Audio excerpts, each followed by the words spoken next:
En 1993, le professeur Philip Johnson de l'université de Berkeley en Californie invita des scientifiques et des philosophes à se réunir dans une petite ville balnéaire sur la côte centrale californienne.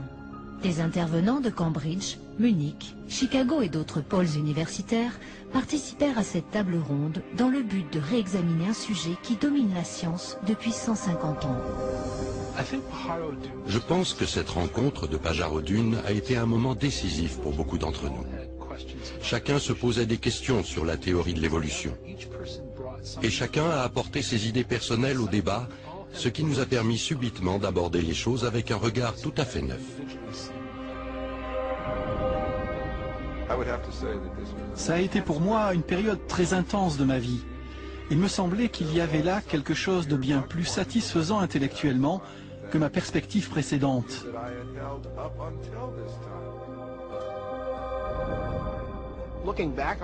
En y repensant aujourd'hui, je crois que cela m'a motivé à regarder de plus près les preuves et à comprendre vers quoi elles aboutissent. J'ai réalisé que ceci était plus grand qu'un point de vue personnel ou qu'une discipline. C'était la naissance d'une communauté de scientifiques qui désiraient désormais se pencher sur le mystère fondamental de l'origine de la vie.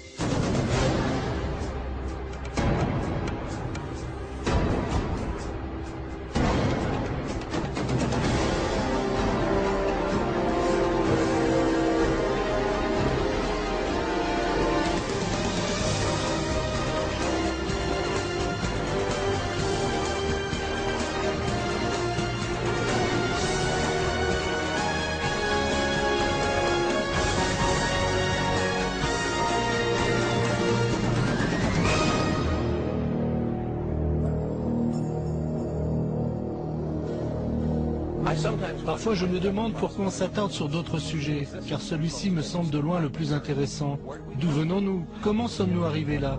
Qu'est-ce qui fait que nous existons? Quelle est notre relation à la réalité dans son ensemble? Vous contemplez l'incroyable diversité et complexité de la vie et la question inévitable surgit. D'où vient tout cela? Est-ce le simple fait du hasard? De la nécessité? De forces naturelles non dirigées? Ou est-ce autre chose? Peut-on y voir une intention, un plan, une conception attribuable à de l'intelligence? Je pense que ces questions sont fondamentales.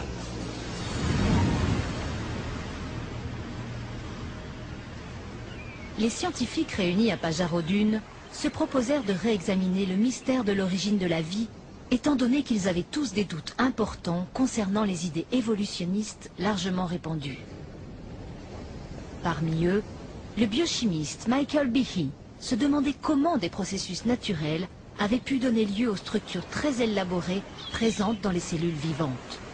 Dean Kenyon, biologiste évolutionniste, ne considérait plus que la chimie puisse à elle seule expliquer les origines de la vie sur Terre.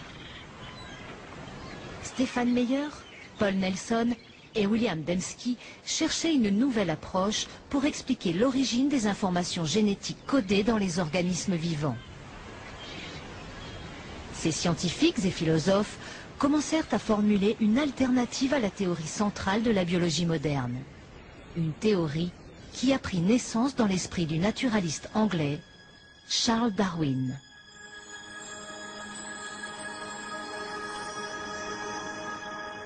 En 1831, Darwin, âgé de 22 ans, entreprit une expédition de 5 ans à travers le monde pour l'Empire britannique.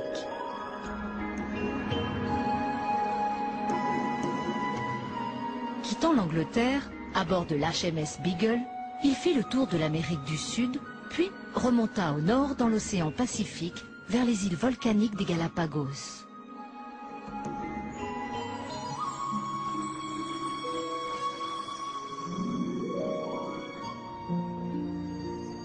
Sur cet archipel désert, à 965 km des côtes équatoriennes, Charles Darwin rencontra une grande variété d'oiseaux, de reptiles et de mammifères, tels qu'il n'en avait jamais vus auparavant.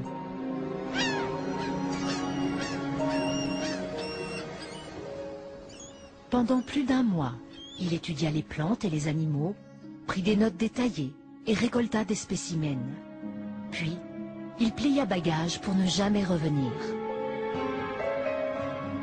25 ans s'écoulèrent pendant lesquelles il développa une théorie sur l'origine des diverses formes de la vie sur Terre. En 1859, Darwin publia un ouvrage intitulé « De l'origine des espèces », dont l'impact sur la science et par la suite sur toute la culture occidentale fut très important. Darwin chercha à montrer que la vie était le produit de forces naturelles aléatoires, le temps, le hasard et un processus qu'il appela la sélection naturelle. Pendant 2500 ans avant Darwin, les scientifiques et les philosophes les plus éminents, comme Platon, Newton ou Kepler, considéraient le monde comme le produit d'une certaine conception, d'un certain plan. Mais à la suite de l'idée de Darwin concernant la sélection naturelle, une véritable transformation s'est opérée dans la philosophie scientifique. Darwin ne fut pas le premier savant à proposer une théorie de l'évolution, mais il fut le premier à présenter un mécanisme naturaliste plausible capable d'entraîner des changements biologiques sur de longues périodes. Pour comprendre comment s'opère la sélection naturelle, examinons les pinsons que Darwin découvrit dans les îles Galapagos.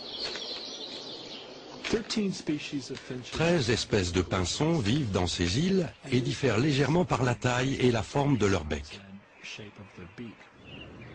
Darwin rentra en Angleterre avec 9 espèces différentes de ces oiseaux. Selon sa théorie, les différentes tailles et formes des becs de ces oiseaux sont directement attribuables à la sélection naturelle. Un exemple souvent cité est celui des pinsons mangeurs de graines.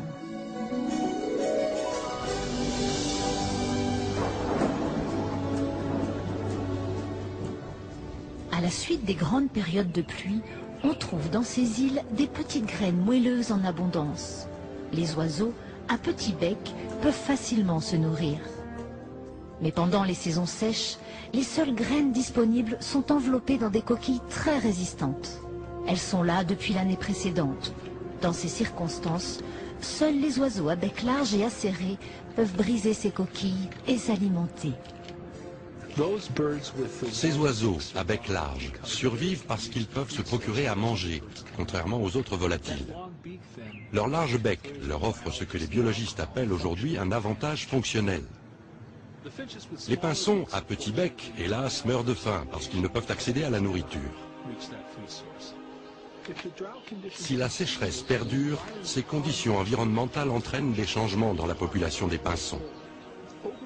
Avec le temps, les becs larges sont transmis aux générations suivantes parce qu'ils permettent à ces oiseaux de survivre. La sélection naturelle était une idée très attrayante. Les variations physiques avantageuses seraient héritées au fil des générations. À travers ce processus, les populations seraient modifiées et au fil du temps, des organismes fondamentalement différents apparaîtraient, sans qu'aucune forme d'intelligence ne guide ce processus. Darwin voulait tout expliquer dans l'histoire du vivant par des processus naturels non intelligents et non conçus. Et quand il chercha une explication, il découvrit que ces processus observés chez des populations apprivoisées fonctionnent aussi dans la nature sauvage. Darwin connaissait bien les élevages domestiques. Il étudiait lui-même les pigeons d'élevage et savait que depuis des siècles, des éleveurs produisaient des changements importants chez les populations animales en sélectionnant certains individus pour la reproduction. Darwin suggéra en fait que le même processus existait à l'état naturel. Pour Charles Darwin, la sélection naturelle expliquait l'apparence d'une conception sans la présence d'un concepteur. Il n'était plus nécessaire d'évoquer une cause intelligente face à la complexité de la vie. Résultat, la sélection naturelle venait se substituer au concepteur. Aujourd'hui, la science et le monde universitaire en général ont adopté les théories de Darwin. Pourtant, malgré cette large acceptation, un nombre croissant de scientifiques et de savants, y compris ceux de Pajarot-Dune, remettent en question des aspects importants du darwinisme. Quand nous nous sommes retrouvés à Pajarot-Dune, nous n'étions certainement pas d'accord sur tout, mais nous partagions une réelle insatisfaction devant le mécanisme de la sélection naturelle et le rôle qu'il exerçait dans les explications d'ordre biologique. La sélection naturelle est un processus bien réel qui permet d'expliquer certaines variations limitées à petite échelle. Et nous en avons beaucoup d'exemples. Mais contrairement aux espérances de Darwin, elle ne suffit pas à expliquer la profonde complexité de la vie. On a d'un côté le bec du pinson et de l'autre le pinson. Un changement mineur dans la structure d'un bec face à l'origine de l'oiseau lui-même. Ces phénomènes ne se placent pas sur la même échelle, ce sont des problèmes distincts. Le problème le plus important pour la biologie est de comprendre où la sélection naturelle opère et là où elle n'intervient pas, et la raison de cette différence. Les preuves sont très convaincantes. Chacun d'entre nous estimait que si nous laissions parler ces preuves, elles nous mèneraient dans une direction très différente, éloignée de la sélection naturelle, vers une autre conclusion sur l'origine et la nature de la vie sur Terre.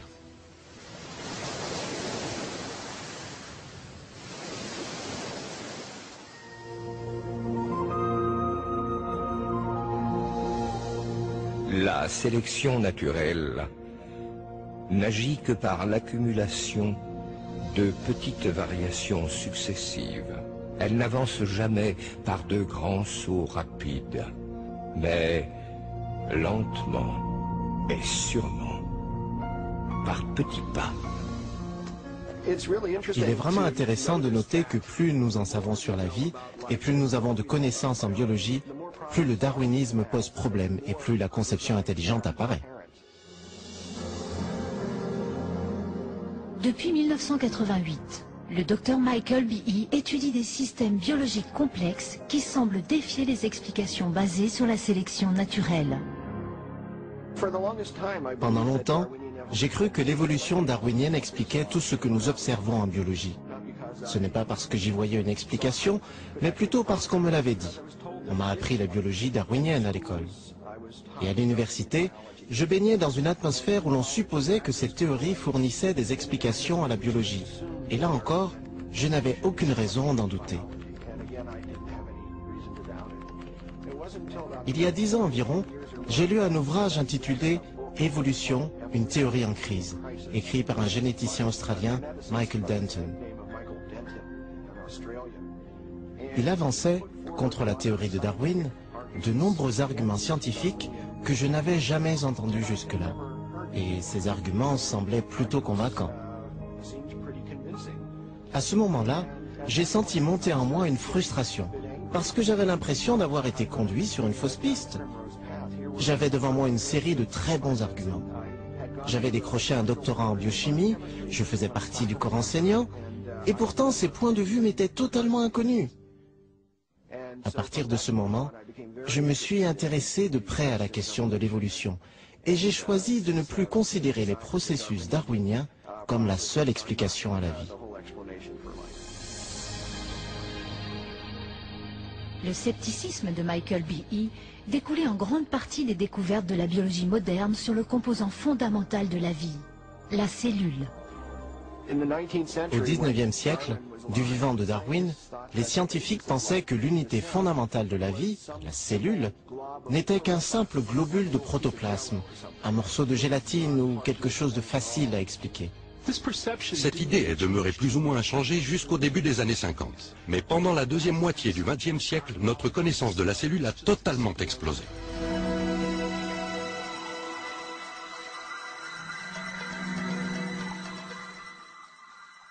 Aujourd'hui, les technologies de pointe révèlent des mondes microscopiques très élaborés. Des mondes si petits qu'un dé à coudre de culture liquide peut contenir plus de 4 milliards de bactéries unies